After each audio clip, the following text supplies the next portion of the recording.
history, and America's godly heritage. We talk about anything that affects your faith, your family, or your freedom. So don't go anywhere, because Point of View starts right now.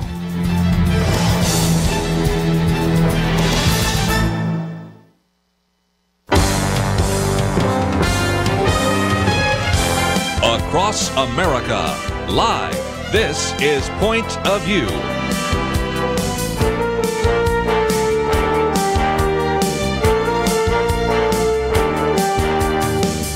And now, Kerby Anderson. First hour today, we're going to spend some time talking about how we really see an image of Jesus in the Old Testament. I think you're going to really appreciate this book, Jesus Unmasked, The Truth Will Shock You. And it is written by Todd Friel. He is currently the host of the Wretched Radio as well as the Wretched TV program. It is a syndicated radio program as well as TV program, which is heard by so many people or seen by so many people. And he is the author of this book, Jesus Unmasked. Todd, thank you for joining us once again here on Point of View.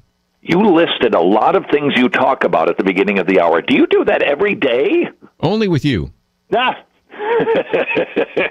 We'll see how far we can get to all those topics in 1 hour. No, a lot of ground to cover. Yeah, there's a lot of ground to cover.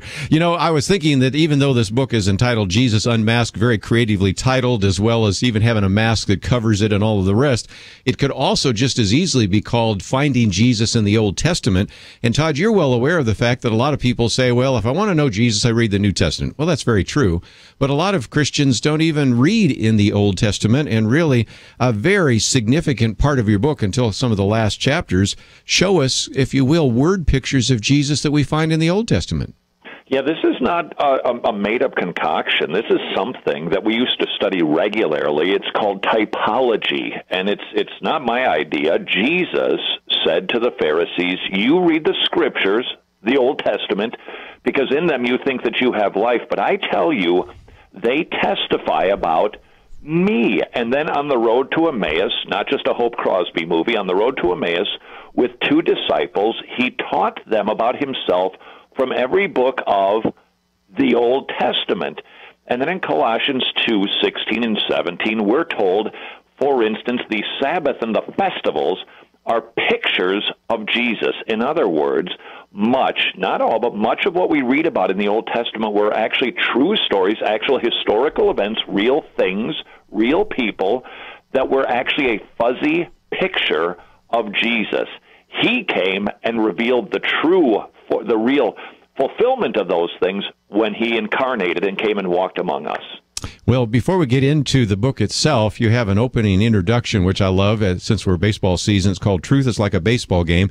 And I borrowed that from the book Truth is Stranger Than Fiction, in which I've talked about the three umpires. One umpire said there are balls and there are strikes, and I call them the way that they are. The other umpire says there's balls and there's strikes, and I call them the way that I see them. And the third umpire says there are balls and there's strikes, and they ain't nothing till I call them. And you use that same kind of illustration, obviously changed a little bit, to talk about the fact that we've moved from a world of pre-modernism and modernism into postmodernism, and that's an important issue when we talk about who Jesus is. Yeah, if you've ever talked to somebody and tried to share your faith, almost inevitably these days you get the retort, well, if that works for you, if that's what your truth is, that's fine. And you can hold on to your truth, I can believe a different truth that's completely contradictory, and they're both true.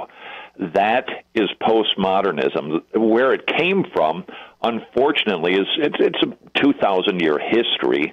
The pre-moderns, and most of us right now that are listening to this are pre-moderns from about the time of Jesus till give or take the 14th century. The Bible said it, or the church said it, I believe it, end of story. But some humanists from Machiavelli to Voltaire came along, and even, and believe me, I don't have an axe to grind against the Protestant Reformation, but the Protestant Reformation unwittingly helped with the challenging of the church. People started to believe, well, we can challenge the Bible, we can challenge the authority, we can challenge the church. Who has the keys to truth? And the moderns concluded, we do. And humanism began to reign, and it really ruled, give or take, until about 1989, the fall of the Berlin Wall. And the reason that modernism, the idea of secular humanism, really came tumbling down was because the 20th century was the bloodiest century ever, and it left us to believe, wow, maybe we don't have the answers to how the world should run. And so we entered into what we now call the postmodern era. Who has the keys to the truth? I do, you do. Nobody definitively does. We all do. And we are living in the era of postmodernism that says you can define Jesus any way you want to, and that's true. So I wrote Jesus Unmasked. Well, it's just a great book to, again, get us understanding who he is. And, one of your first chapters is, who is this man? If you think about it, when I sometimes speak on this issue, whether to a Christian audience or a secular audience, I say, you really cannot ignore Jesus. So whether you go back to those Encyclopedia Britannicas that all of us would like to give away to used bookstores now, and look at how many pages are dedicated there, Outline of History by H.G. Wells, you look at the greatest influence on art, history, music, it's this one individual in Nazareth who is called Jesus Christ.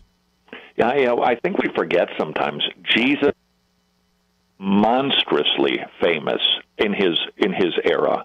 Everybody knew, I'm persuaded everybody knew about Jesus because he healed every person who approached him.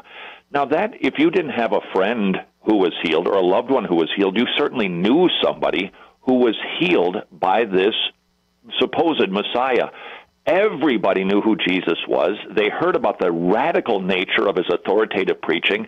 And so when Jesus died, he was indeed the buzz. He was the talk of the town, trying to figure out who was this man. So again, we're going to take our kind of trip through the Old Testament, look at Jesus as the ark, the rock, the living water, the bread, the bronze serpent, the tabernacle. But just before we take our first break, talk about this idea of typology. By this, we don't mean that Jesus was a literal rock or a literal ark, but there is a sense in which those images are a precursor to, and maybe even an illustration of, what the coming Messiah would be like. True? Yeah, we want to make sure that we understand the Bible doesn't have allegories, because correctly understood, an allegory is it's a fable. It's a fictitious event intended to give a parable or a truth. Now, Jesus told parables that had a truth in them, but when we talk about typology, these are referring to actual historical events and people and things in the Old Testament. These things really happened. John Calvin, he said that like a nursemaid lisps to a child to help them understand God, he murmured to us. He gave these pictures, actual events, so that we could understand the gospel, so we could understand our need for a Messiah, so that we could understand grace. Very good. We're going to take a break. When we come back, we're going to talk with Todd Friel about his book, Jesus Unmasked, and we have information about it on our website, so you can order it there. We also have a link to his website so that you can find out a little bit more, Wretched Radio. And we also, of course, encourage you a little bit later to call in with your comments or questions. When we come back, we're going to look at some of those types. Jesus is the ark. He's the rock. He's the living water. He's the bread. He's the bronze servant. He's the tabernacle. He's the Sabbath. He's the 7 festivals. We can talk about the offices of Jesus and much, much more. This, I think, is going to be very helpful to you, number one, to get a richer understanding of who Jesus is. I think this is a book that you could hand to an atheist friend, especially maybe some of your Jewish friends, and really get them thinking about who Jesus is. And so, again, we do commend the book to you, the resources to you, and encourage you to find out a little bit about Todd's ministry. We'll talk more about that in just a minute. Later on, we'll open up the phones and give you a chance to join that conversation, 1-800-351-1212. We'll take a break and come back with more on our conversation about Jesus Unmasked right after this.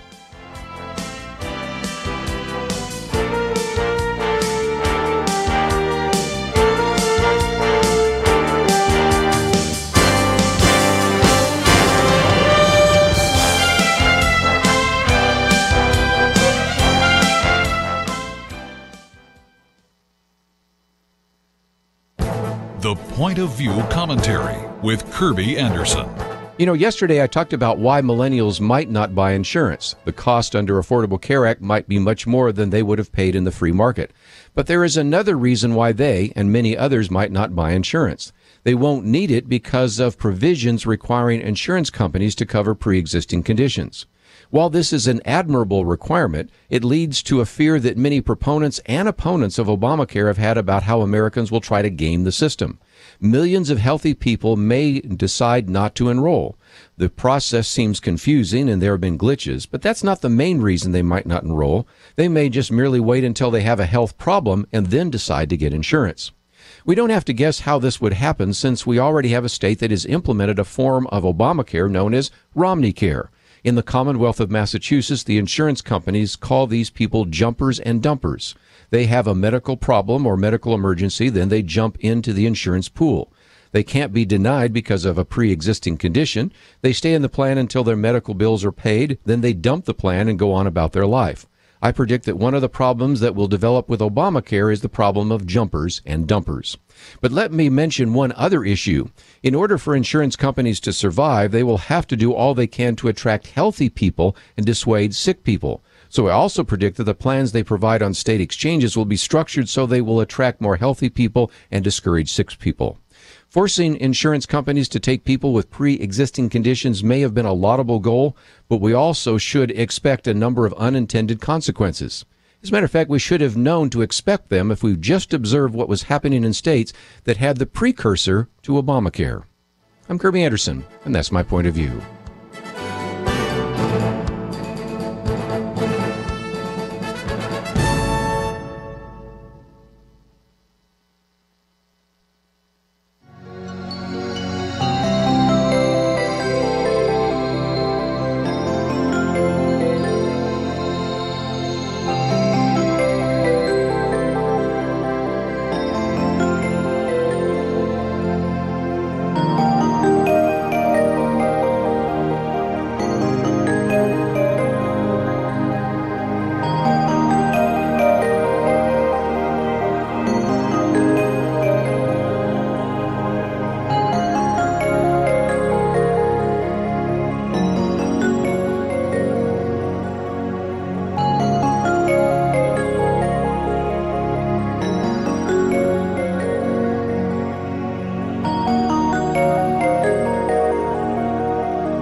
You're listening to Point of View, your listener-supported source for truth. Like to join our conversation at any point, 1-800-351-1212. Privileged to have with us today Todd Friel as we talk about his book, Jesus Unmasked. It's published by New Leaf Press. Look for it in your local bookstore, although we also have a way in which you can order it as well. And we're going to move into maybe some of the typology of Jesus that we see in the Old Testament. So let's go to Noah. Jesus is the ark, and I love how you start that out. You remind us of that famous fictional story, which also became a movie, Lord of the Flies, and you talk about the fact that it is a wonderful book because basically it plagiarizes Genesis 6. Tell us a little bit more. It makes the observation, what would society be like if there were no laws? And so in The Lord of the Flies, we see that it turns into complete chaos when these British boys are shipwrecked on an island. It turns into a fiasco because it's also, by the way, a lesson as much as we may be murmuring and grumbling under our present government, bad government is better than no government at all. And in Genesis 6, we see the actual event happening. There were no laws. We didn't have Moses and the Ten Commandments yet. Culture didn't have government set up, and they had no nation of Israel. And what God saw grieved him. Man was sinning at just an extraordinary rate. And so he decided, I am going to show a picture of the gospel. He showed his wrath against sin, his judgment against sin, and we remember those parts, that he destroyed most of the world but 8 people. But it's also a story of hope and salvation. The story of Noah and the ark is actually a picture of Jesus Christ and the gospel. Now, I know that because Peter tells us that the ark was a picture of Jesus, the ark of our salvation, who saves us from the wrath that is to come. And so when we look at Noah's ark, we should actually see the character and the nature of God revealed, his wrath against sin, but also his loving kindness in saving some. And when we also look at Noah's ark, we see further pictures of Jesus. There was only one door on a very big boat. One door. Who was that door? John chapter 10. Jesus is the door. And one of my favorites, Kerby, is the glop, the stuff that they put on between the cracks of the timbers to keep the water out. It's a Hebrew word, katar or kafar, and it means propitiation. Pitch, yeah. It's pitch, and it was used 70 times in the Bible, 69 times. It means atonement, but in this one instance, it refers to that pitch that was put on to seal the boat to make sure that they could actually be saved. Well, who is our propitiation? 1 John tells us our propitiation, and a dozen times in the New Testament, it's Jesus Christ. So Noah's Ark was a fuzzy picture of Jesus Christ and the gospel. And I appreciate the fact that you talked about 1 Peter, because in 1 Peter 3, it does make that connection, because I want to defend you against any listener that wants to call in and say, wait a minute, this guy Todd, he's reading all sorts of things about Jesus into the Old Testament. Well, take it up with Peter, because in 1 Peter 3, verses 18 to 22, he specifically makes the connection you're making right now. So what you're doing is not illegitimate. As a matter of fact, it's in keeping with what used to be used to teach more about the character of Christ. And we seem to have lost a great deal of that in the modern church, don't you think? Yeah, and if anybody's thinking that, please note, I'm very conservative when it comes to typology. If you look historically, the allegorizing of the Bible was completely bonkers. They would identify somebody's sandal and say, well, that's a picture of the Presbyterian Church in the 1890s. I don't do anything like that. I only reveal the types in the Old Testament that the New Testament itself affirms. That's the safest position I think you can take. Well, I think you've done a very good job. Jesus is the ark, and I love this idea of pitch, because it's used most of the time to talk about atonement, but it also, in that one instance, is what covers the gopher wood. And, of course, we do see a shadowy picture of redemption in the ark. Let's talk about another one, because you have in chapter 7 the idea that Jesus is the rock. Now, some of our listeners can say, wait a minute, I thought Peter's the rock, so help us out with that one. Well, that's kind of a descriptor of Peter, but this is another one of those examples, and I truly believe, Kerby, and in fact, I would challenge all of us as we think this through. When you read through the book of Acts, Paul would strategically first stop in every town would be the synagogue. That made sense. He would find the people who were familiar with the Old Testament, the Jewish people.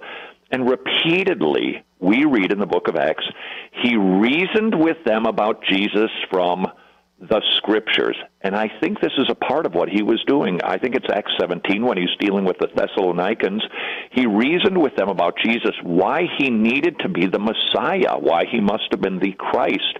And I think part of the way that he did that, besides opening up the moral laws of God, was by revealing these fuzzy pictures in the Old Testament about Jesus.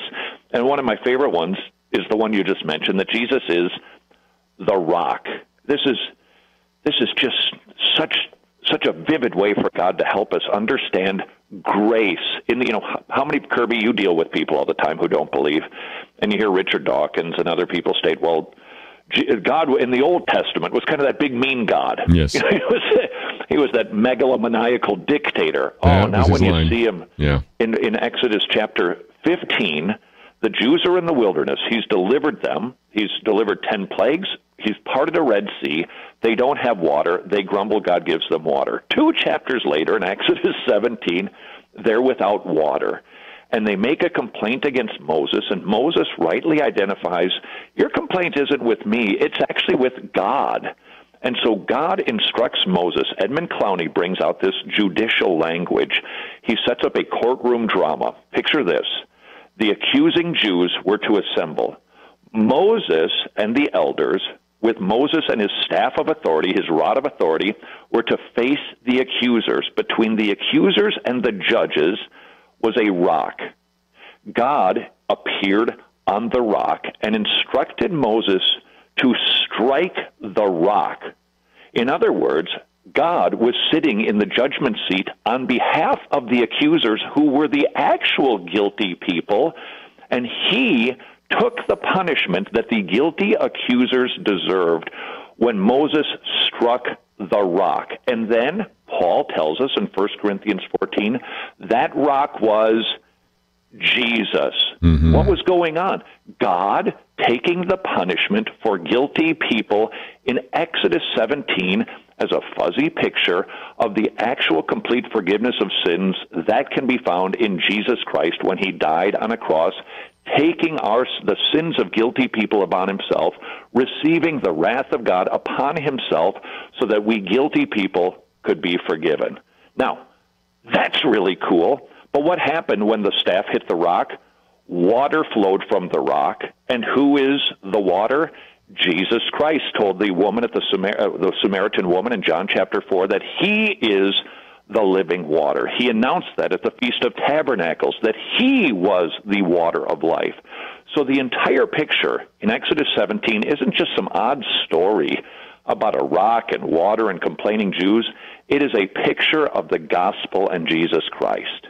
And again, just to make the connection for people taking notes and following along, Jesus is referred to as the rock in 1 Corinthians 10. Of course, when we come to the living water, no problem there, because he refers to himself and talks about the living water, and in some respects is referring back to Jeremiah 2. So you have a perfect connection again in that typology. And again, I might just mention to some of our listeners, if you're a pastor or a Bible fellowship, Bible study leader, this would be a great series of messages on how we can find images of Jesus in the Old Testament and how effective that is in evangelism. Wouldn't you agree that this would be a great book to give to some of our skeptical Jewish friends? Well, I kind of wrote it with those people in mind. Thought so. Just setting you up. I just set them up here and just let you knock them out of the park. You're a talk show host. You know how that goes, right? I just put on a little T-ball there. Okay, knock it out, Todd. Boom. Okay, goes out of the park. We need to take one of those breaks again. When we come back, I suspect you probably have by now some questions for Todd. If not, we have many more examples that we have in this book, which I think is going to be really a tremendous blessing to you to see how we see the types of Christ in the Old Testament. Some of you might be familiar, of course, with how Joseph is seen as a type of Christ, but some of these others may have eluded you, and so I think you will really benefit from the book entitled Jesus Unmasked, The Truth Will Shock You. New Leaf Press, you can find it in your local bookstore, I would hope, but if not, we have a couple of links, and we certainly, when we come back, we'll spend a little bit of time talking with Todd about his ministry, because I know you can get the book from him. We have it on our Point of View bookshelf as well, in case you would like to get a copy, and I do commend that to you. We also have an article about it. You can read about that first, and that's something you might want to pass on to others. And we also have his video, and as we always do, we encourage you to watch the video, click that share button, and then you can put it maybe on your Facebook page or your blog, or you can send it to someone else that might really benefit from this book. So again, lots of resources that we always have available. Go to our website today, pointofview.net. We're less than 3 weeks away from the election, so I would also encourage you to look at our button there called Election Resources. Pray, Organize, and Vote, POV. And that gives you books, articles, videos, but most importantly, the best collection we've been able to put together of every single voter's guide that we have access to. You can click through that, click on your state, and find voters' guides, various scorecards, records of voting, and all sorts of other resources so that you can cast an intelligent vote in just a couple of weeks. Let's take a break. We'll come back and talk with Todd Friel more about his book, Jesus Unmasked, right after these important messages. You are listening to Point of View. For materials offered during the program, please write to Point of View, Post Office Box 30. That's Box 30, Dallas, Texas 75221, zip 75221.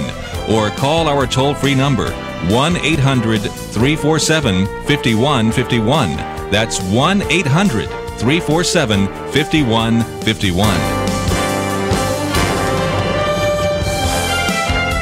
The opinions expressed on Point of View do not necessarily reflect the views of the management or staff of this station.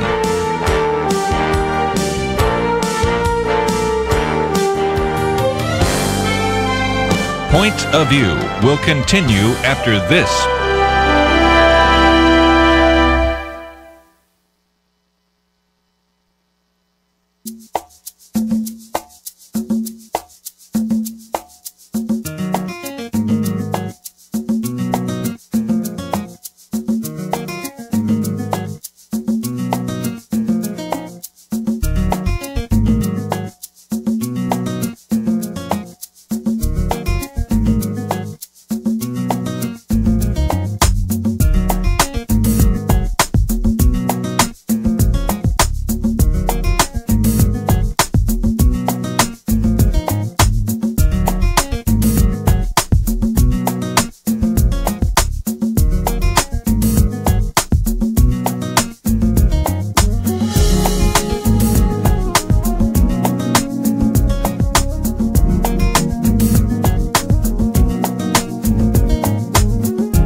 are listening to Point of View.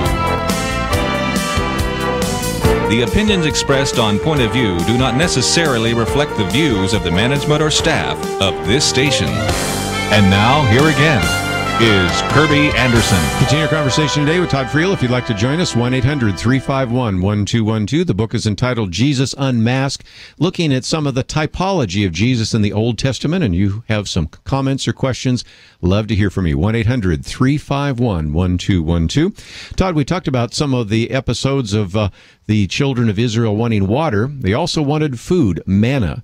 And that brings us to Jesus is the bread. Again, we don't have to guess because Jesus refers to himself as the bread of life. But again, this goes all the way back to the Exodus, doesn't it? What it helps us to see is that Jesus was not a flake who stood up in the middle of Jerusalem and announced like some crackpot in Times Square, I'm God. He grounded his proclamation in history, a nation, a religion, prophecies, and Old Testament actual events that genuinely happened to say that was me. What happened back there, that was supposed to point you to me. And that is why when Jesus had debates with the Pharisees, we read about this in John 5, 6, 7, and 8, don't you read your Bible? Don't you understand this was all about me? Now, hopefully the same accusation can't be made about us, that we don't know our Bibles, that Jesus is in the Old Testament. If we will read it rightly and just see him there, it will really encourage us in knowing that this Bible is inspired by God, it is supernatural, and we can stake our eternities on it. I might also mention that through these various chapters, you also give some great application. The obvious application here is about complaining, because that's exactly what we see both with the water and the bread. And I think there's some very good spiritual application there as well, isn't there? Well, we have a tendency, I don't know if you've ever done this, Kerby, but you sometimes read the stories about the Jewish people or Peter in the New Testament, and you think, well, what a bunch of knuckleheads. How could they possibly behave like that? Unless, of course, I think about myself and how much complaining I do. God provided miracles, parted a Red Sea, delivered them, had been providing food and water for them, and yet they complained. They were free, and they were given wilderness food, but they were murmuring because they wanted to be back in bondage to have better food, the vegetables, perhaps the meat back in Egypt. And we can be just like them today. The grass is always greener. The weather was better. I wish I had this instead of that. And we need to do what God tried to help the Jews to do, and that is to see his faithfulness in his provision for them. And one of the ways was by providing bread, but only on a daily basis. Now, a couple of things we can grab from that. Number one is Jesus is He is our bread of life. We just, one time, when we repent and put our trust in Jesus, we are satisfied spiritually forever. But I think that we can also learn that God, still to this day, he provides us our daily bread on a daily basis. He gives us what we need to endure another day on a daily basis so that we look to him and constantly remind ourselves that he provides everything. Without Christ, we can do nothing, and we shouldn't be murmuring. Very good. Let's, if we can, move on to another one, and that's the bronze serpent, and a while back I was actually teaching on Romans, and then also we came back to John 3. There is a sense in which sometimes people don't follow it, because, if you ask anybody what's the most famous verse in the Bible, certainly New Testament, John 3:16, certainly one that they go to. But in the context there, John, as he's reporting this, also talks about Moses lifting up a serpent, I keep saying that wrong, and as they looked at that serpent, those who had a snake bite were actually healed. And likewise, he's talking about the fact that God raised up Jesus, but most people do not ever equate Jesus with a serpent or with certainly a bronze serpent, but yet we do see that in the Old and New Testament. Yeah, I think the other most often quote verse is, "Judge not, lest ye be judged." Yeah, Matthew 7:1. Yes, I know that one. Well, I hear it all the time. I want you to imagine that you're a Jewish rabbi and you are preaching about this story. Again, in the book of Exodus, we see the Jews wandering around the wilderness, the Jews complaining, and God sends serpents to bite them. The poison is going to kill them, and he instructs Moses to build a burning serpent, a bronze serpent, lift it up on the pole, and if people will look to the serpent, they will live. Now, Imagine you know nothing about Jesus.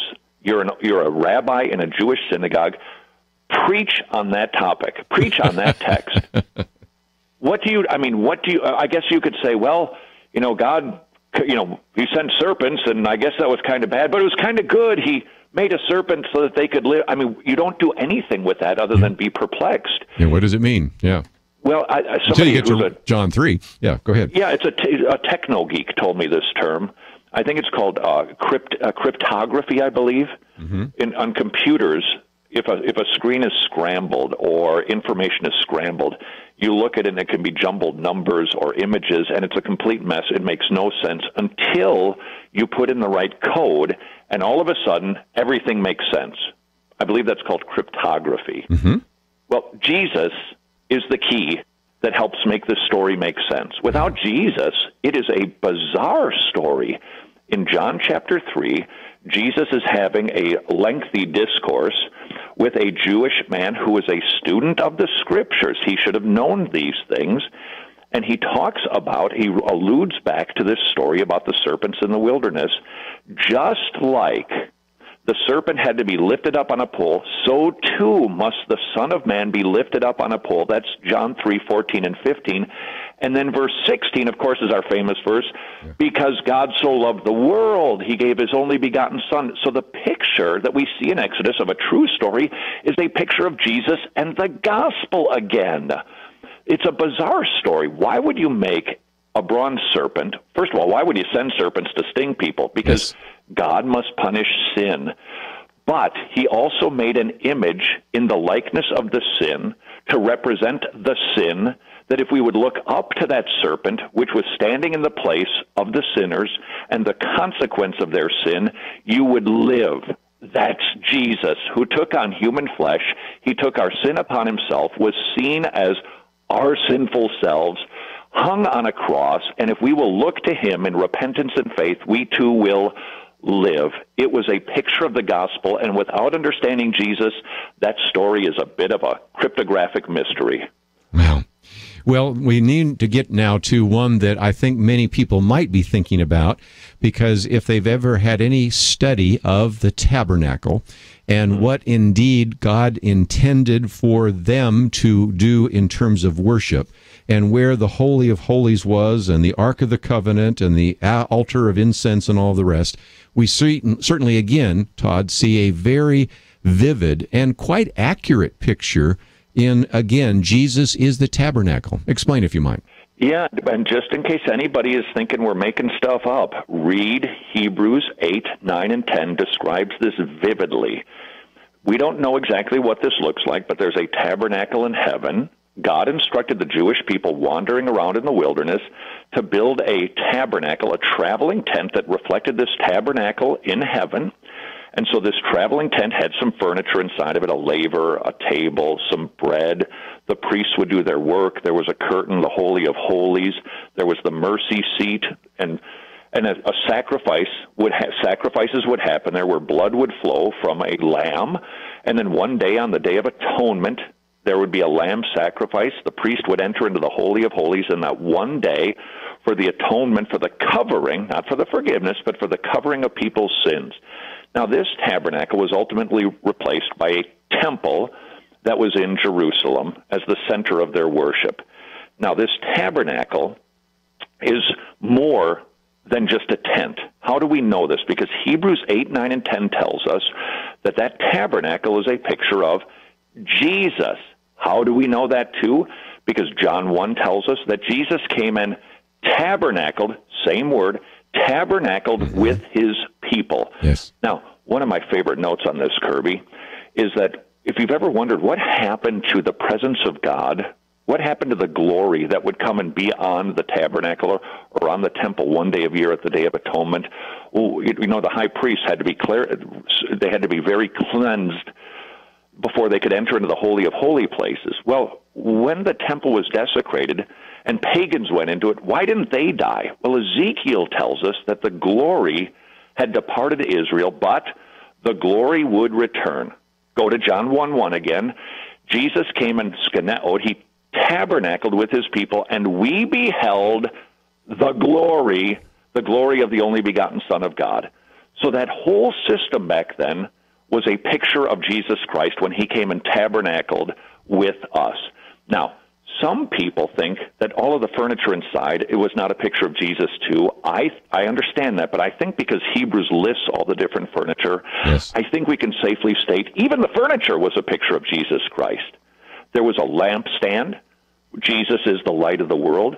There was the showbread. He's the bread of life. The curtain that was rent in two so that we could get through him and have direct access to God. He was the curtain. He was the laver, because unless he washes us, we can have no part of him. The furniture, the details were all a picture of Jesus. We're going to take a break and come back. There was one piece of furniture missing. We'll be right back.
Now, back to Point of View, your listener-supported source for truth. Continue our conversation with Todd Friel for a few more minutes. Jesus Unmasked is his book.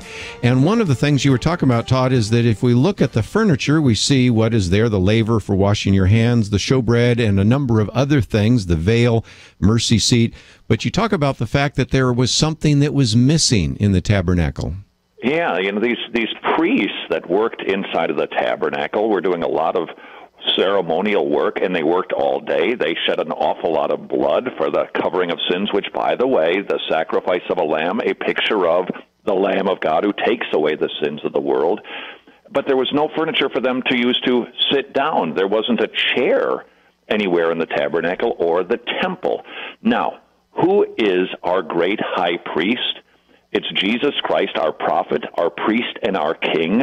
Jesus Christ finished his atoning work. He died on the cross. 3 days later, he rose from the dead. He ascended into heaven.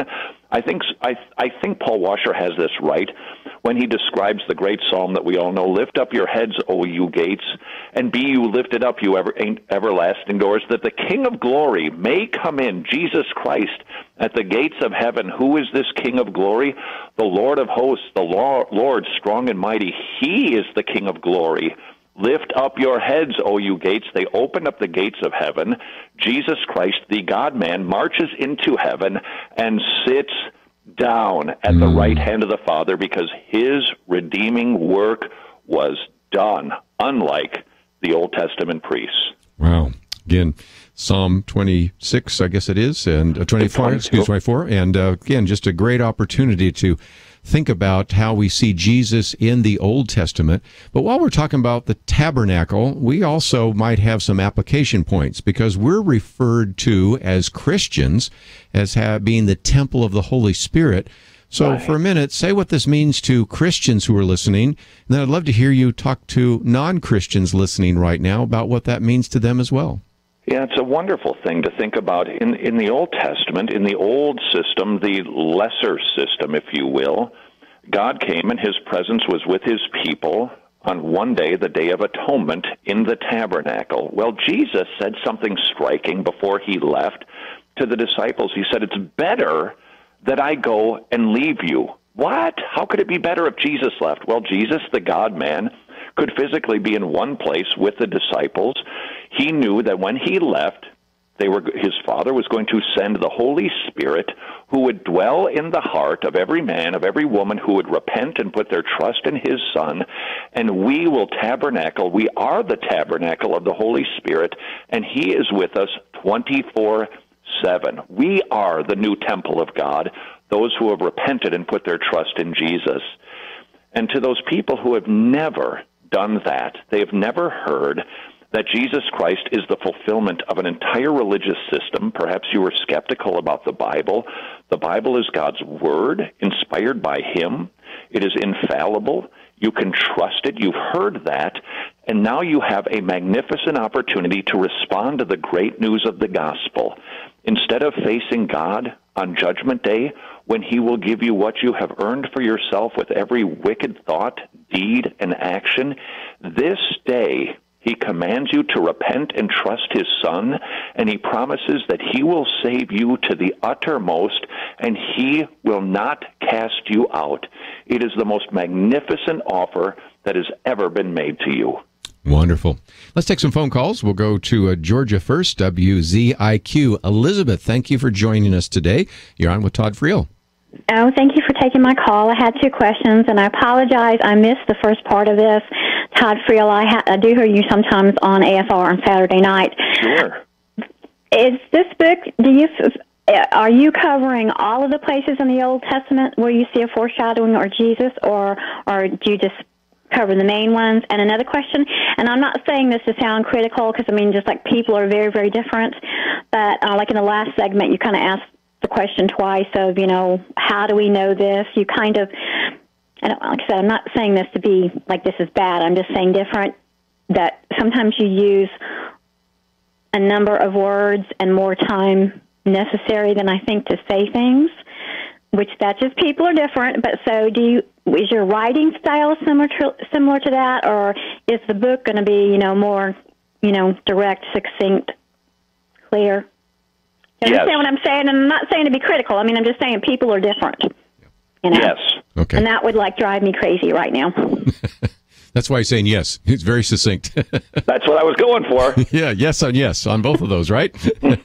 I will say that since you don't have the book in front of you, it is very well written. And matter of fact, I think it is going to be a great resource for a lot of individuals that maybe are in spiritual leadership of some sort.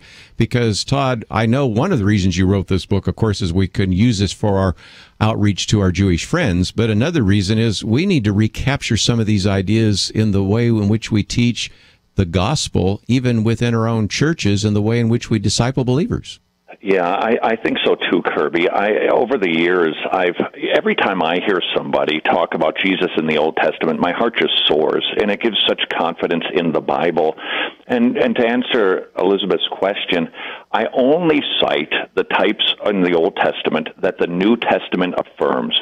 Are there more? I suspect so. For instance, Joseph is not identified as a type, but it is almost certain that he is.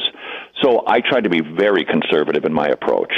I might just mention, since we're almost out of time, that you do go into some other things we haven't mentioned. One, on Jesus is the 7 festivals, some of the offices of Jesus, the idea that Jesus is the Sabbath, Jesus is the places like Israel and all of the rest. And then you get into Jesus is the new covenant and the I am and the bridegroom. So you do a very good job of covering the watershed. But as you said, you look at those places where we have a statement, as we mentioned before, in 1 Corinthians 10, in 1 Peter 3, whatever it might be in the New Testament that refers back to something in the Old Testament. And that's enough to fill a book that has about 230 pages, I'd say.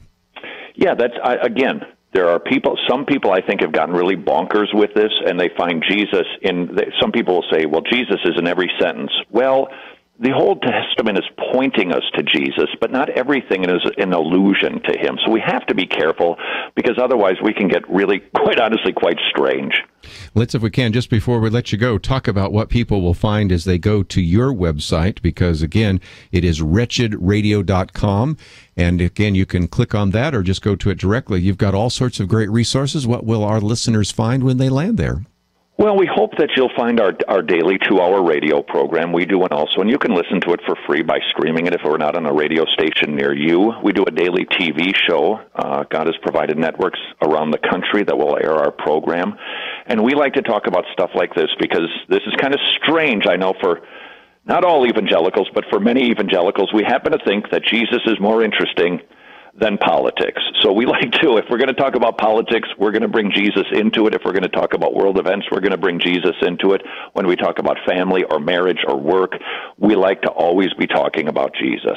So again, appreciate the good work that you do, and thank you so very much for giving us an hour today here on Point of View. You know, having listened to you now, I think you could cover all of those subjects.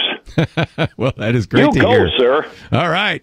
Well, wish you well, Kerby. And I know you got your radio show coming up, so we will talk with you again. Thank you. Let me just mention real quickly before we run out of time that we do have all those links on our website, pointofview.net. And as we do that, we encourage you to find some great material there. Today, for example, we have made available the video that you can watch, and it tells you a little bit about the book. And I might encourage you to click on the button, and that will give you an opportunity then to actually post it on your Facebook page or in your blog or to send it to somebody. We do have an opportunity for you to buy the book from us if you'd like to do so. You can find it in your local bookstore. We just try to make that available in case you don't have a bookstore that might have this book.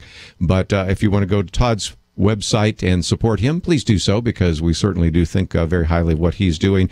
And I just do commend to any of you that are in positions of leadership and teaching, this would be a very good book. And I'm thinking about it myself, maybe even teaching a series on Jesus in the Old Testament. I've seen some of the books in the past. This one, I think, has so much more to it that I was really impressed and wanted you to know about it today.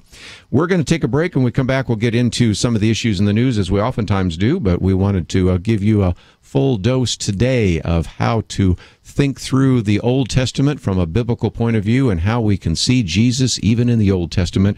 Go to our website, pointofview.net. You'll find a lot of resources, including our election resources. Those are some things you might want to have access to before you vote intelligently in the next couple of weeks. Let's take a break. We'll come back with more right after this.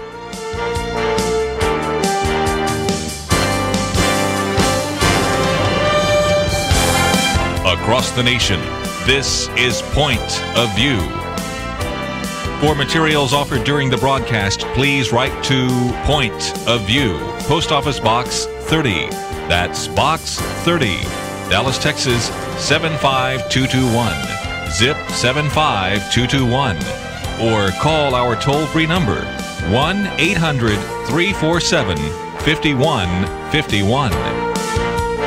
Point of View will continue after this. Point of View is produced by Point of View Ministries and is supported by your generous tax-deductible contributions. I just thank God for y'all. I listen to you every day, truly. I wanted to thank y'all for everything you do each day to inform Christian families and our community about the things we can do, and just the way you're so informative. I listen to you daily, and love you guys, and appreciate you so much. God bless you, Kerby, for keeping this show so on track and for the decades of wonderful help to this nation that Point of View has been. We're all big fans of your work, and we pray that God will just prosper it. As a Christian, over the years that I've followed this program, I am constantly challenged to be on guard and to evaluate what's going on. And if for no other reason, to protect the caliber and the truth of your programming, I need to participate and to back your program financially to ensure that the truth stays out there for people to hear, to view, and to be a part of.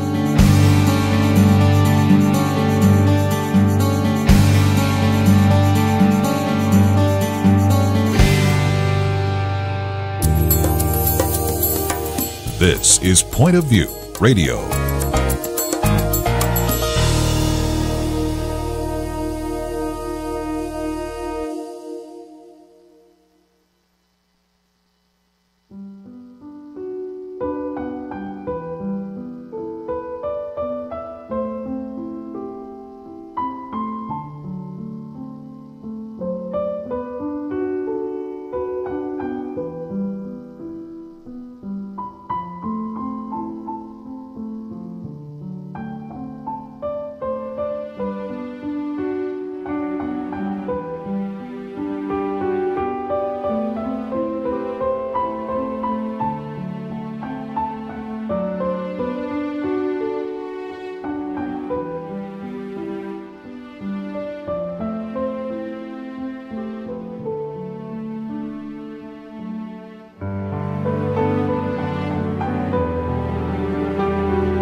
Hi, this is Kerby Anderson. You know, each day we take on the tough issues and provide a biblical perspective to them. The topics we cover are wide-ranging.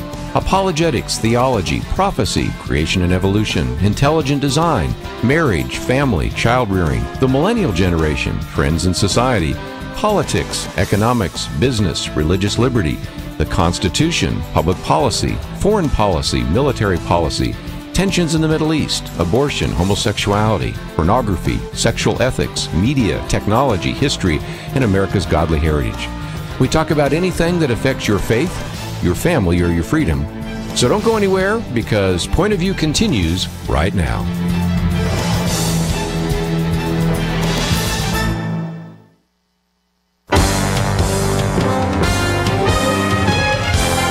Across America, live. This is Point of View.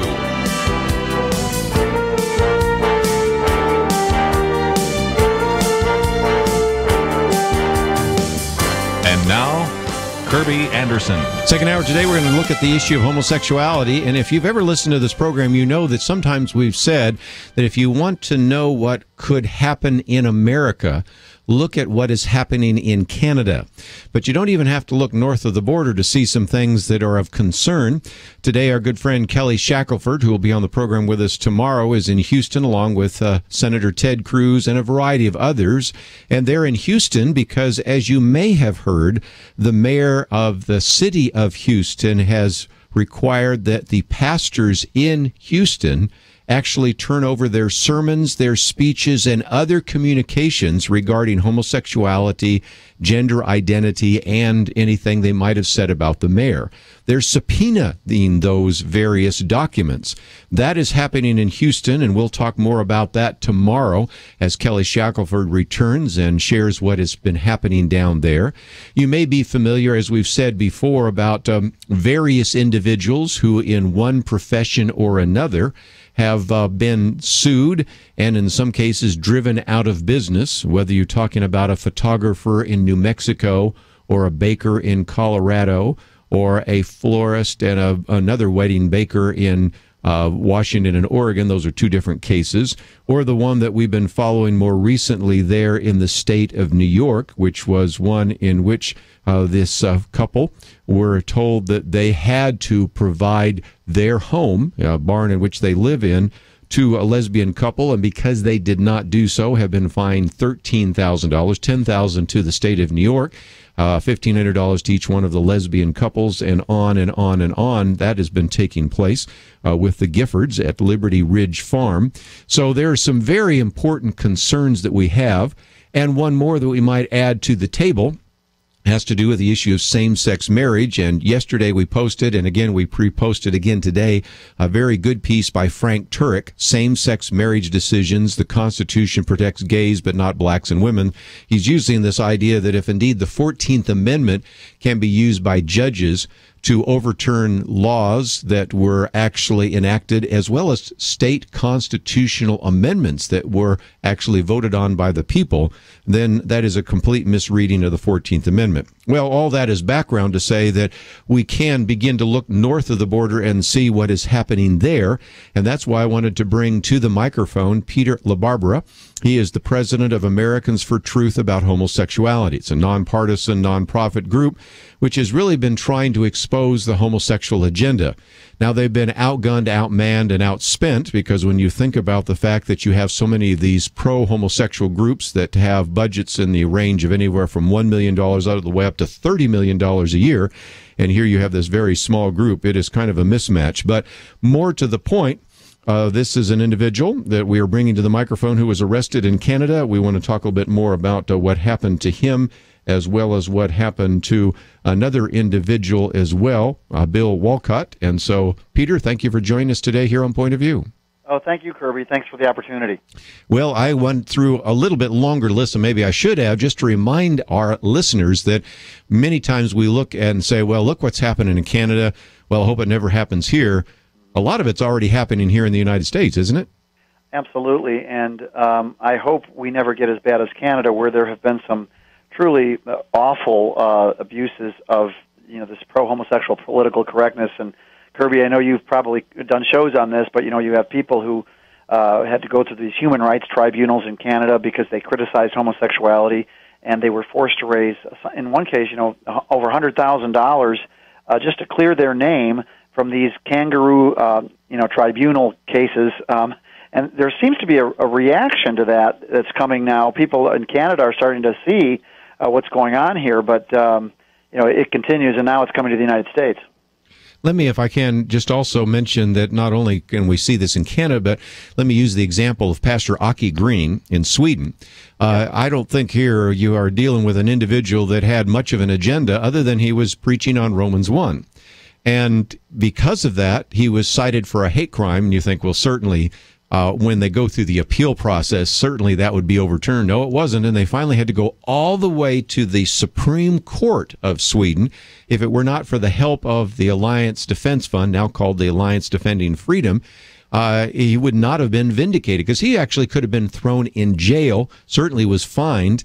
You might say, well, at the end, he won. Yeah, but at what price? He said, I'm never going to preach on Romans 1, and I bet there's not one pastor in Sweden now that would dare preach on Romans 1. So for some of our listeners that say, well, some of you are activists and you're going far beyond the gospel, some of these people aren't even trying to pick a fight. They're just simply being targeted and ultimately persecuted. Isn't that a fair assessment? Yeah, I think that's a very good assessment, and absolutely the chilling effect on free speech is very potent, and right now it's happening in the United States. We see a lot of pastors and people who are scared to tell the truth on homosexuality, even basic truth, for example, the health risks, which are enormous, especially associated with male homosexual practice, Kerby. But, that chilling effect the self-censorship is as bad almost as the actual censorship.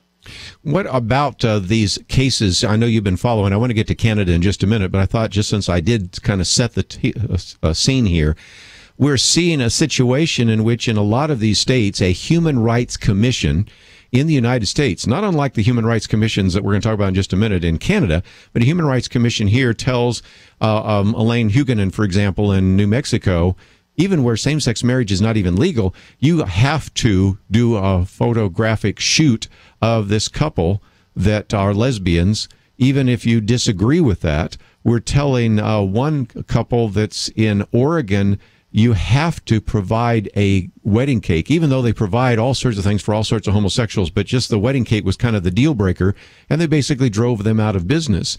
It seems to me right now that if you live in a blue state, you're going to be persecuted, and the only protection a lot of our listeners have might be that they live in a red state where that really isn't happening, at least at the moment. Right, and then what if homosexual so-called marriage is nationalized, Kerby? Then everybody could fall victim to the political correctness and the forced viewpoint discrimination that flows from that. Yeah, you're absolutely right. The Huguenin story is, I think, one of the most tragic. She was fined, she and her husband were fined $6,000 yes. for politely refusing to do, for the reasons of their being Christians, to take pictures at a lesbian commitment ceremony. It was a total setup. The first lesbian wrote and said, secretly, not saying that she's a lesbian, would you take pictures at my wedding? Huguenin said yes. Then the second wrote and said, would you take photos at my lesbian commitment ceremony? And she said no, and then they sued, and they lost in the New Mexico Supreme Court, and it was not taken by the U.S. Supreme Court.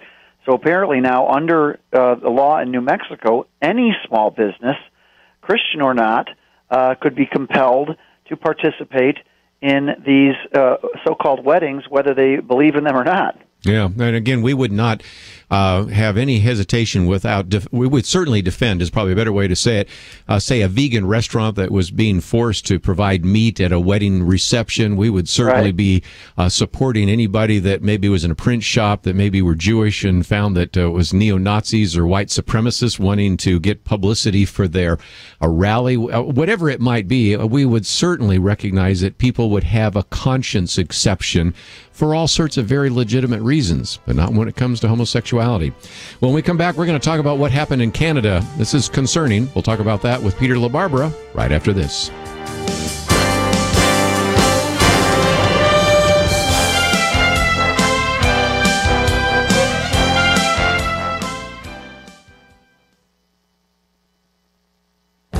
The Point of View Commentary with Kerby Anderson. You know, yesterday I talked about why millennials might not buy insurance. The cost under Affordable Care Act might be much more than they would have paid in the free market. But there is another reason why they and many others might not buy insurance.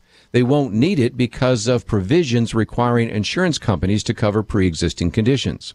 While this is an admirable requirement, it leads to a fear that many proponents and opponents of Obamacare have had about how Americans will try to game the system. Millions of healthy people may decide not to enroll. The process seems confusing and there have been glitches, but that's not the main reason they might not enroll.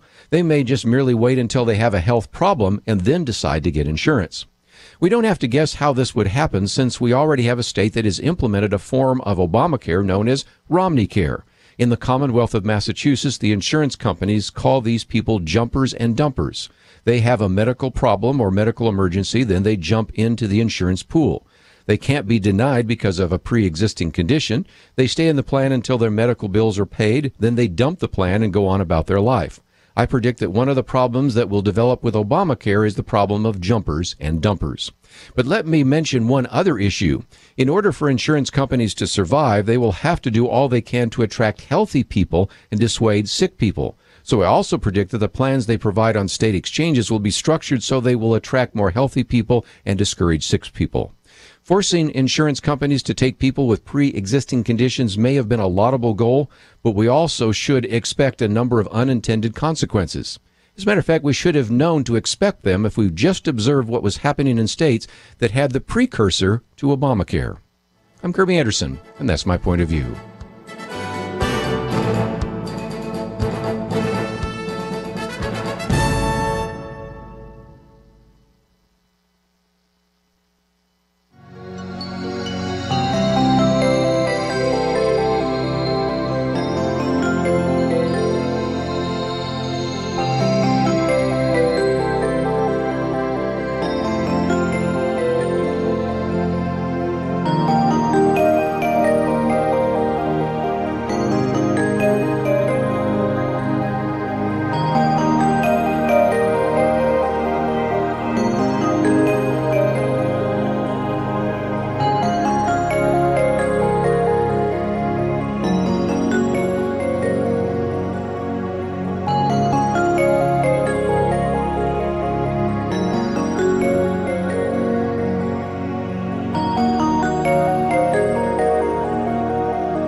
You're listening to Point of View, your listener-supported source for truth. Peter LaBarbera with us, and if you would like to join us, by the way, almost all the lines are full already.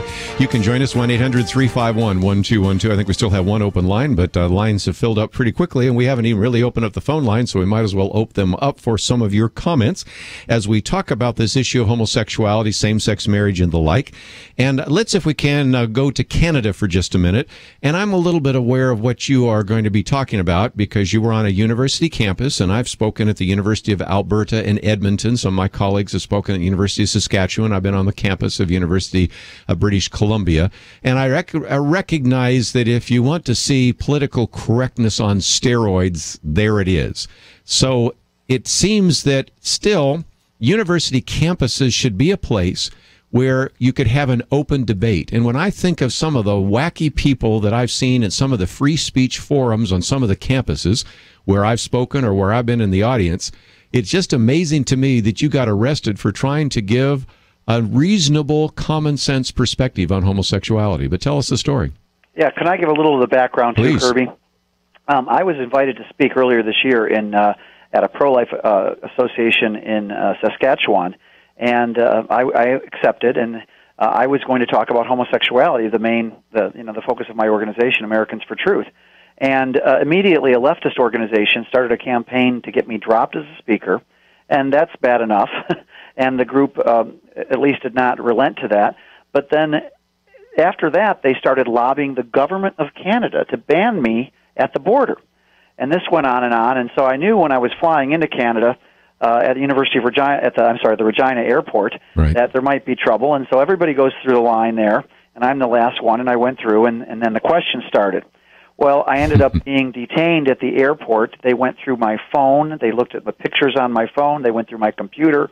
They went through everything. And this is not China. This is Canada, right? Yeah. I just wanted to clarify that for a minute. Yes, that's a version of my joke, Kerby. I said this is not a press Russia. conference. I thought I was in North Korea. Yes. Yes. Well, anyways, they went through all this, and then they, after about 2 hours of this, including basically searching through all my luggage and the books, and it was quite comical because I was carrying with me homosexual activist books, and I was having to explain to the poor guard there what I had. And at one point, he found a Nazi photo in my cell phone. It was actually a photo from a gay event I went to in San Francisco where they were comparing Christians to Nazis. So I think maybe he thought he had evidence there. It was quite comical, but also quite sad. Well, at the end of this process, they issued an order in which they were going to deny me entry into Canada on the basis of their so-called hate propaganda law, which essentially is a hate speech code that includes sexual orientation. And so I thought I was going to be flown back, but we appealed with the counsel of our attorney, and I was there to meet Bill Watcott as well, who is probably the most despised conservative pro-family activist in Canada. And we appealed, and some high-level pressure was brought to Canada, and so I was allowed in to give my speech. So we gave the speech. It was well received at the Pro-Life Association in the Regina area there. And then a couple days later, I went with Bill Watcott to protest at the University of Regina, Saskatchewan, and essentially they said, you have to leave. He was not welcome, and he said, I have a right to be here under the Charter of Rights and Freedoms in Canada. He refused to leave, and then they finally told him, if you don't leave, we're going to arrest you.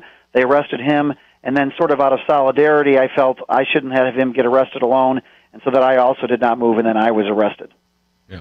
And again, I've seen, and people can watch the video because we have some links there, and we're going to talk about another one in just a minute, and just see that you're not the rabble-rousers. I've been on campuses where you've had activists and people making threats and all sorts of things, but it seems to me that the kind of conversation that should take place on a university campus, where we just say, let's have an open and robust debate, and I can think of a few of those. Matter of fact, one at the University of Alberta, by the way, in which that was the case.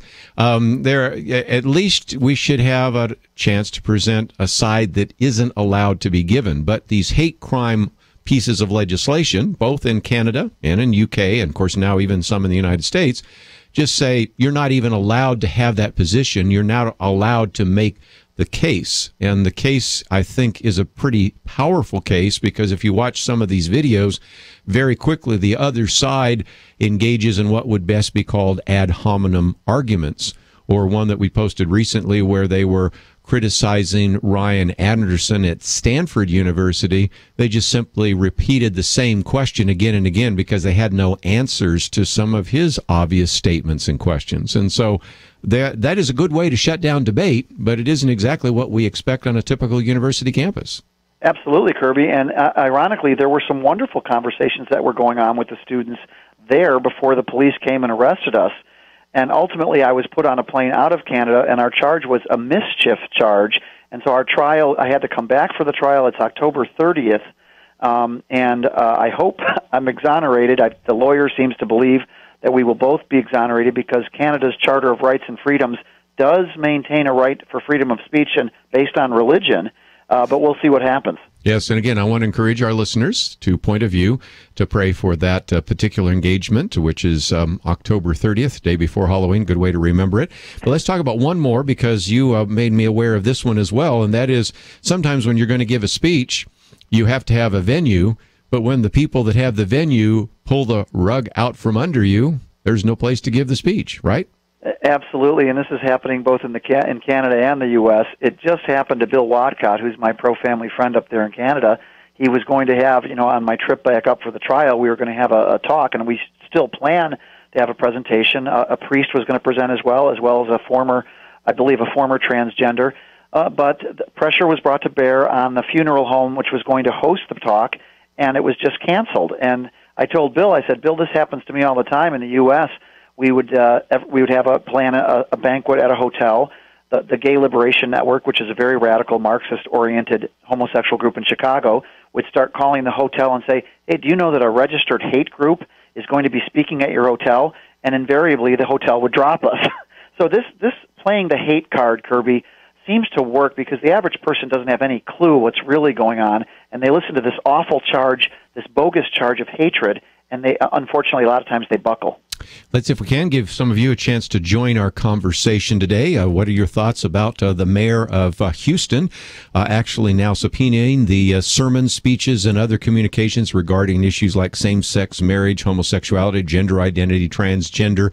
What about some of the ways in which the 14th Amendment have been used to say that any vote by the citizens to actually define marriage as one man and one woman are unconstitutional?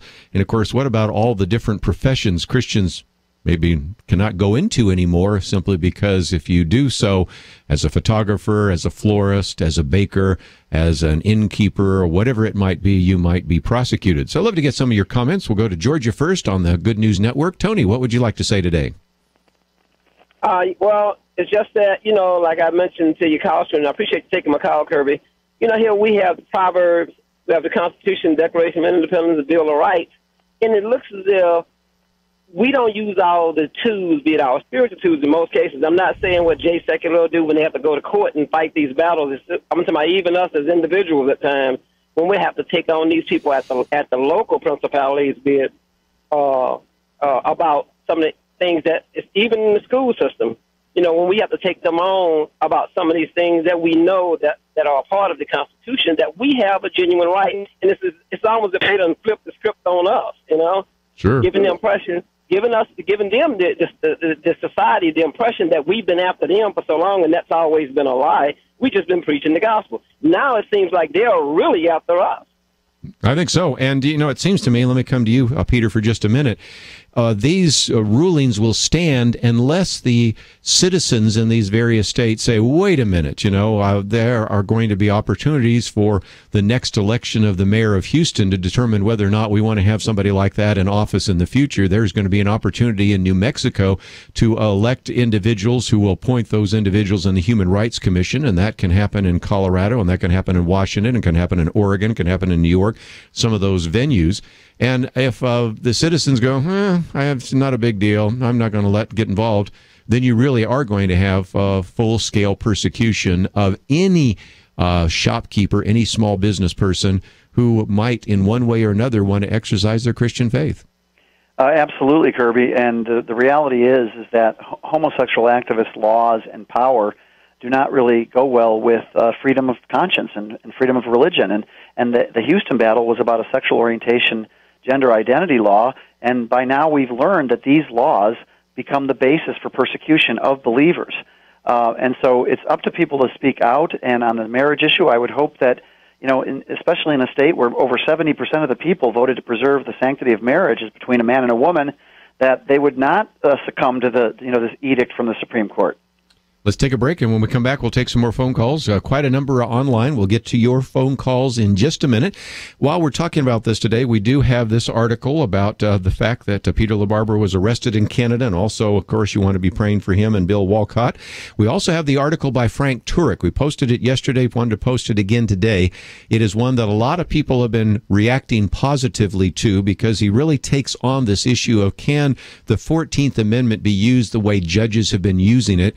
And, of course, tomorrow we'll be talking with Kelly Shackelford because he and Ted Cruz, a number, were down in Houston holding a press conference about what the mayor has been requesting and requiring. So we'll talk about all of that, but we'll also take your phone calls right after these important messages.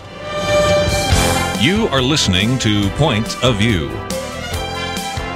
For materials offered during the program, please write to Point of View, Post Office Box 30. That's Box 30, Dallas, Texas 75221, zip 75221, or call our toll-free number 1-800-347-5151. That's 1-800-347-5151. The opinions expressed on Point of View do not necessarily reflect the views of the management or staff of this station.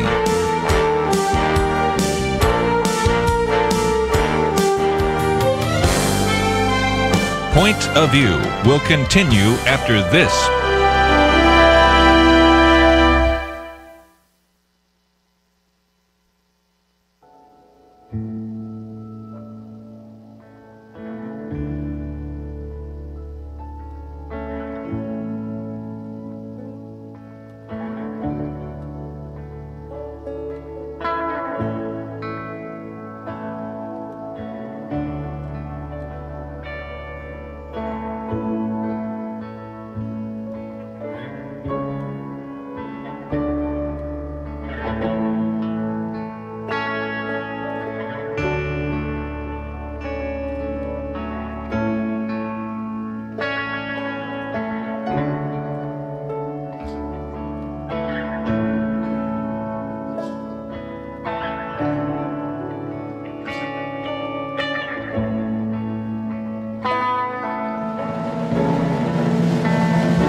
You are listening to Point of View.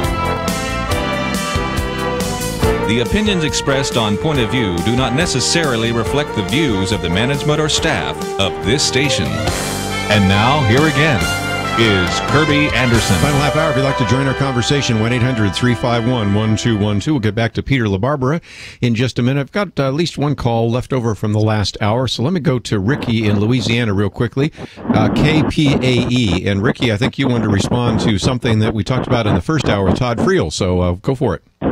Yes, I found Todd one of the most instructive Bible scholars I've ever heard of. I've been to 2 different Bible colleges myself. One, Christ for the Nations, which I'm sure you're aware of. They got 50 different Bible colleges worldwide. Sure. Right there in Dallas. And then I went to a smaller one you probably don't know, International Bible College in San Antonio. But anyhow, he would be an excellent Bible scholar. I'm wondering why nobody has tapped him to be a, professor at some Bible college, because, I mean, that guy, he said some stuff I've never heard of before. I thought it was a very good interview, that first hour. Again, Jesus Unmasked, and I would encourage you as well as any other listeners out there to get a copy of the book. And I just think a preaching series or a Sunday school series on Jesus in the Old Testament would be very good. So I know you've been waiting a while, so I wanted to get your phone call before we get into all the other conversations we're going to have in this last half hour. So thanks for calling today. Well, can I make one more comment? Please do. Only the one you talk about now in Houston, about the gay things in Houston. You know, Joel Osteen has a 50,000 member church. I mean, that guy alone could vote for a new mayor and vote all for new city councilmen if he just got up in front of his pulpit and told all his people. And I think him, by not doing that, is an abuse of power, because, put it this way, T.D. Jakes told his entire congregation in Dallas to vote for Obama, and they all did. That's one of the reasons why Obama got elected, because, hey, look, we want... So why can't, God's children have a backbone like the devil's children? And if Joe would just stand up and say, hey, we're going to vote a new mayor and a new city council. He has a block vote there in Houston, 50,000 member church, that could decide the election of all the city councilmen and the mayor if he wanted to. I just wish you'd have backbone to stand up. I hope some of his members will listen to your radio broadcast and maybe try to give him the hint. Very good. Again, that might get us to something, Peter. As I said just a few minutes ago, we certainly are at a decision point. Now, again, I'll set aside whether the Supreme Court legalizes same-sex marriage, and that may change everything. But at the moment, what we have are these sometimes even self-appointed civil rights commissions in various states deciding that they're going to prosecute a photographer in New Mexico, a baker in Oregon, an innkeeper in New York, a florist in Washington, wherever it might be. And it does seem to me that this election right now should be also about whether or not you're going to put somebody in office who will deal with some of these civil rights commissions, or whether we're going to be apathetic. And after this week hearing Ralph Reed say that there were 17 million self-identified born-again Christians who did not vote last time, that's during the presidential election, and about half and half were either half were registered to vote but didn't vote, the other half weren't even registered to vote. You can imagine what 17 million additional Christian votes would mean in a presidential election or even congressional elections around the country. Of course, you just had Ricky talk about what one church, a mega church in Houston, could do to affect an election. It seems to me somewhere along the line, there is a real need for God's people to understand what's at stake. And that's, of course, one of the reasons why you established Americans for Truth about homosexuality. Absolutely, Kerby. Another issue is the sexual orientation laws themselves, because they become the basis for these abuses of these human rights cases. The case in New Mexico happened after New Mexico enacted a sexual orientation non-discrimination code. And remember the Boy Scouts, Kerby, that was after New Jersey. Yes. The Boy Scouts were sued after New Jersey passed a sexual orientation non-discrimination law. Now, I guarantee you could, if you went back to that, when that law was being debated, that bill, there was nothing about the Boy Scouts when that happened. Mm-hmm. But now we know that after that became the basis, the Scouts were sued all the way up to the Supreme Court when they won 5-4, and they were not forced to hire openly homosexual scoutmasters or atheist scoutmasters. The homosexual activists continued to campaign against them to the point where the Scouts ultimately caved, and I think they stole defeat from the jaws of victory. But these laws have consequences, and the reality is that homosexuality, the practice of which is a sin, is not the basis for civil rights. And we know what civil rights is. African Americans know what real civil rights is, and it simply does not fit. The square peg of homosexuality and immoral behavior does not fit in with that framework of civil rights. You know, we live in a world where most of us, and I certainly fit into that category, we have kind of a live and let live. You know, I'm going to share with you my moral perspective, but if you want to live differently, well, you know, as long as you're not threatening life, liberty, and property, you know, you get it, you know, and there's a sense in which most Christians, even though they're portrayed as intolerant and bigoted and all the rest, really aren't. They're just, most of people in our listening audience are kind of live and let live kind of people. And so they assume the other side will be that way. But I'm thinking of what Kai Feldblum said, and that is, I'm summarizing, kind of paraphrasing, when there's a conflict between gay rights and religious rights lose. And so far, that's what we're seeing.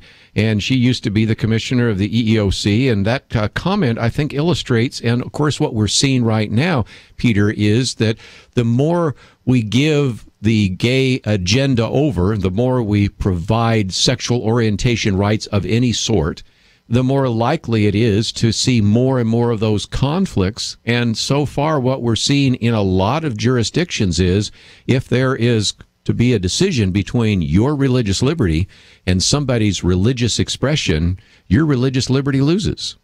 Right. And, you know, also the more power we give to the gay lobby in this country, Kerby, the more attacks on the gospel we see.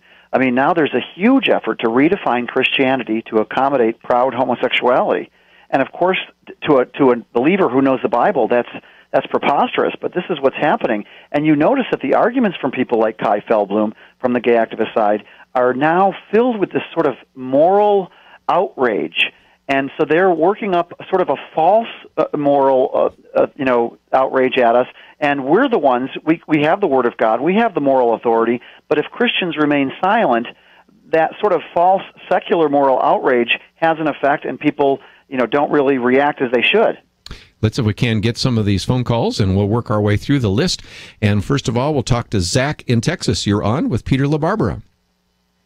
Hello. I was just wondering, what is the homosexual activist agenda as far as, is it more wanting to be able to live out loud and have their marriage certificate, or how much of it is more based on wanting the rights of insurance and being like if someone has a good job with good insurance and their homosexual partner wants to be on that insurance, but they can't because they're not married?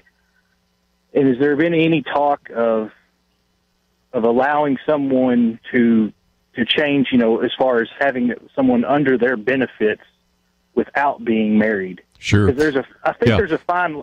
Yeah, and I let me jump in real quickly, because oftentimes in the past, Peter, the argument was, well, we need to redefine this because of visitation rights. And as I've said on this program before, find me some lesbian couple, homosexual couple that were not given visitation rights. I'll give it national exposure here on this program and shame the church or the hospital or the hospice institution, whatever it is, from that. But that's not a justification for redefining marriage. And the other one is, I think what we're getting here with Zach, is the idea of domestic partnerships. Well, that used to be a bigger argument than it is right now. If you look at the Fortune 500, most of those companies do provide insurance for domestic partnerships. Every year here in Texas, I live in Dallas, Texas, we have the shareholders meeting for ExxonMobil. I've gone to that occasionally, and the homosexual activists are there because it's the only Fortune 10 company that doesn't provide those kind of domestic partnership benefits. So the argument that used to be used, I think, has sort of fallen away. But what have you found? Well, yeah, absolutely, Kerby. And another thing is that the caller asked, what is the homosexual agenda? And I think boiled down to its essence, it is really about wanting approval. Now, there are some homosexuals, of course, there's no such thing as the homosexual agenda. Obviously, different people have different desires. A lot of homosexuals just want to be left alone. They don't even like gay rights laws because that believes they think that causes special pressure to be brought on them. But I think the activist, aggressive homosexual agenda is all about approval, including forced approval through the state. And so this is the type of agenda which says we're going to teach even young children, in grade school, first grade, kindergarten, about homosexual relationships because we want to get their minds early when they can be molded and teach them that homosexual love is the same as any other kind of love. It's that drive and push for acceptance which I think is at the heart of the movement. Let's take a break, and we'll come back. I know Michelle wants to ask a question about, what about those that have refused providing a service to those who want a same-sex marriage, and what can we do there? We've had some suggestions given by people like Sean McDowell and John Stonestreet in their book, but I'd love to hear some comments from Michelle and also Peter, so we'll be right back.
Now, back to Point of View, your listener-supported source for truth. Back for a few more minutes with Peter LaBarbera, and let me also encourage you to be listening tomorrow on our Friday weekend edition. Penna Dexter will be here. Kelly Shackelford. Kelly Shackelford, of course, will give us a report on that press conference and some of the things happening behind the scenes in Houston, because if you've just joined us, the mayor of Houston has asked is a nice word, subpoenaed the sermons, speeches, and other communications from the pastors in Houston if they have addressed the issue of homosexuality, gender identity, transgender, or even if they've mentioned the mayor by name. And so we're going to look at that issue. We'll also continue looking at the issue of homosexuality. Penna Dexter's written a very good commentary, which we are posting, Steadfast Opposition, talking about the decision by the Supreme Court not to address those various state laws and the federal rulings on the issue of homosexuality. But we'll also come back to the issue of Ebola. We now know that the CDC told that second nurse, Amber, that it was okay to fly with a fever. Really? And of course, today we have the CDC going before Congress. We'll get some of the audio if we can for that. And of course, they have now decided to fly her from Dallas to the very important Ebola certified hospital at Emory University. But again, for all those people saying, well, it's only 2 people. If you are not aware of it, and I'm going to post this as well, there are only 11 hospital beds in the entire United States that are Ebola certified. You have 3 in Atlanta, actually 1 less now because Amber is there. You have 3 in Bethesda, Maryland. You have 3 in Missoula, Montana, and then you have probably a larger number in Omaha, Nebraska. The only 4 places in the country that are certified to handle something like Ebola. The rest has to just take place in your local hospital. And, of course, we are not even 8 miles away from the hospital where all of this has been taking place in Dallas. So we'll be talking about that. Of course, we'll be talking about ISIS and lots of other issues in the news. But let's go back and take some phone calls. We'll go out to California, KYCC. Michelle, you're on with Peter LaBarbera. Hi, Kerby. I really want to know your point of view on this. I read an article where the writer suggested rather than turn down gay wedding services was to let them know that you'd give them your services, whatever that is, but let them know that you are going to use all your profits from their order to give to a charity that would that fights against gay marriage. Sure, and that was exactly what John Stonestreet and Sean McDowell said on this program just a few weeks ago. Their idea was, if you have a bakery, just put up a sign that says, we do same-sex marriages, but all the profits will be donated to Focus on the Family or Exodus International, whatever. And that's one way of handling that. And I think it's up to the individual Christian to think about what he or she feels would be appropriate. I know there's some Christians that say, I'll serve homosexuals, heterosexuals, anybody of any time, any place, but I will express my opinion about it. Others say they could not in good conscience do that. And I think this fits under what you might call Romans 14, because in Romans 14 it talks about the fact that if it would violate your conscience to do something, in that case it was in the first century meat sacrificed to idol, then you should not do so. So I recognize that this fits into the area of Christian liberty. But I'd love to get your comments, Peter, because we've had different comments on that, and certainly you have thought about this probably more than any one individual that I would know. So what are your thoughts about what Michelle just talked about? Well, I think the issue is the state compelling people to do it, and I think that's the main issue. Actually, I think D.L. Foster, who's a wonderful ex-gay leader in Atlanta, I think he was the first guy to come up with this idea of, hey, donate to an ex-gay ministry or some aspect on the issue. But, it's so troubling. You could not have a more kind-hearted refusal to do business than Elaine Hugenin. That was a point of principle. Yet she was fine, and her reputation was dragged through the mud, and her business was affected. And you have to remember that the homosexual activists, they used to be about tolerance. I would say at one point, maybe way back when. But now it's not about tolerance. It's about celebrating homosexuality and arguing for the fiction that homosexual so-called marriage and other aspects of the gay agenda are equal, are morally equivalent to what we would consider marriage.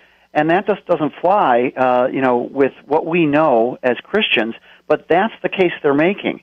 And if you disagree, well, then they're going to come at you with this false charge of hate. And Kerby, as you know, it's not just Americans for Truth, my organization, but Family Research Council, AFA, a number of Christian groups have been labeled by the Southern Poverty Law Center as so-called hate groups. Hate groups. And it's just preposterous, but these lies get repeated in this internet age we live in, and before you know it, you're being denied media access because, you're a hate group, and so it's this Saul Alinsky tactics that we're really fighting here, and I think the only way to get around it is to return to the basic law, a Christian-based, more Christian-oriented law, which does not try to grant civil rights status to a sin, which is homosexuality. Let's, if we can, too, also talk about how the other side will say that this is like the civil rights movement, and yet it really isn't in a number of ways. So I know that there are a number of people who listen to this program, quite a number, because they call in oftentimes and say, they say, well, I'm a gay Christian, or I believe in homosexual rights, or whatever it might be. And they sometimes will even go so far as to say that we had the civil rights movement in the 1960s, we have the gay rights movement in the 21st century. By the way, a lot of my African-American friends just are horrified by that comparison. But let's keep the argument going for just a minute. Even when you had the civil rights movement in the 1960s, even when there was an attempt to try to marginalize people that were segregationists, people that implemented Jim Crow laws, we just simply marginalized them, but eventually passed laws to allow homosexuals free access to housing and all sorts of things. I see a real difference now. Not only do we marginalize them, we vilify them, and more importantly, let me just use one example. We'll go to Colorado. Jack Phillips, owner of Masterpiece Cake Shop. If you know anything about him, he looks like he would be a progressive or a liberal in terms of the way he dresses, the way he talks and everything else, but he's a real strong born-again Christian. Not only were they actually picketing his store and they were going to fine him and all the rest, but he was essentially having to go through what I might call re-education types of programs. And more of these, it's not only that we will say that, well, you're wrong and we're going to fine you, but we're going to try to put you through what look like communist re-education camps. And that's something that we never even saw in the 1960s and 70s during the civil rights movement. Yeah, absolutely, Kerby. George Orwell said, in a time of universal deceit, telling the truth is a revolutionary act. And the very idea that proponents of homosexuality would seek to equate people like Kerby Anderson with the Ku Klux Klan, Christians wouldn't believe that. But now we see that they're actually serious about it, and it's time for people to come forward and say, no, defending historic Judeo-Christian morality is not hate, it's not bigotry, it's not homophobia, it's merely defending truth. And we can have a civic debate in this country, but it's very difficult if one side is saying, like GLAAD, the Gay and Lesbian Alliance Against Defamation, oh, you shouldn't even put Peter LaBarbera on a TV show to argue the other side because that side is the equivalent of the Ku Klux Klan. They're intentionally demonizing and marginalizing and discrediting people using dirty tactics is what it's all about. And unfortunately, I think a lot of Christians are ignorant about how far this very hateful campaign in the name of fighting hate has gone, Kerby. Oh, I'll certainly say so. Let's first of all encourage all of our listeners to pray for you and Bill Watcott on October 30th during that trial. Let's also encourage them, if they'd like some more information, to go to americansfortruth.com, and that is your website that we have linked on our website there, and educate themselves about these issues. And I certainly wanted people to know a little bit more about what was happening in Canada, but we see a lot of what has been happening in Canada. It's also happening here in the United States. So, Peter, thank you so very much for joining us today here on Point of View. Thank you, Kerby. Thanks for the opportunity, and I appreciate all the prayers. We certainly encourage you to do that. We might even send out an alert as we get closer to that date, so you might be praying for those two individuals. And as I pointed out, tomorrow it's going to be busy. We're going to hear from Kelly as he was part of that press conference and that rally with all the Houston pastors and Senator Ted Cruz, and this issue of subpoenaing the communications on the issue of homosexuality and gender identity and much, much more. Penn and Dexter are going to be looking at this issue of using the 14th Amendment and also the decision by the Supreme Court to not hear these cases. And then, of course, we're going to get into the Ebola crisis and some more things that we've learned just in the last 48 hours.